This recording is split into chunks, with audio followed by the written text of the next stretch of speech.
公民黨梁家傑、郭榮鏗到美國拜見美國助理國務卿同埋參眾兩院重要委員會成員。美國國務卿希拉里與香港民主黨何俊仁會面。李卓人到美國參議院外交關係委員會出席。壹傳媒黎智英被揭發同美國前國防部副部長 Paul Griffiths 遊船河密談5小時。黎智英助手 Mark Simon 被揭有美國 CIA 同埋美國海軍情報部門背景，更加係共和黨香港分部主席。黎智英秘密向泛民個人同政黨提供超過4000萬港元嘅政治捐款。李卓人承認早前代工黨收取黎智英150萬捐款，其中喺佢個人戶口嘅50萬被揭發後表示只係袋住先。美國透過美國國家民主基金會 NED 等組織扶持中東多國反對派，發起阿拉伯之春，推翻原有政府。阿拉伯之春爆發後，多國出現內戰，幾十萬敘利亞、利比亞難民湧向歐洲。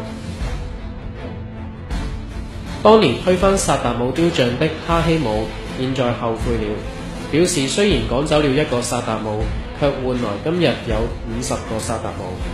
美國 NED 和香港大學共同成立比較法與公法研究中心 CCPL， 而佔中發起人之一戴耀廷係 CCPL 成員。美國 NED 由1995年開始資助香港人權監察，莫乃光被揭發係創立成員。維基解密揭示涂謹申係美國領事館要嚴格保護嘅對象。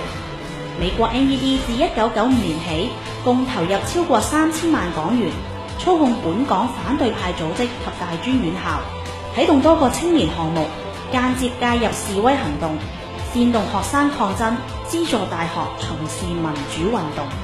非法佔中79日，有傳媒揭發佔中發起人部分學生領袖同美國 NED 有密切關係。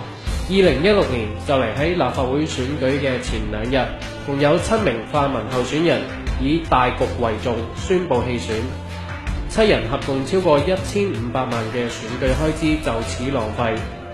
同黎智英近期會面嘅林卓廷、黃浩銘、鄺俊宇就可以留低。保皇黨最多係思想保守啲，但泛民就明顯出賣香港，勾結外國勢力。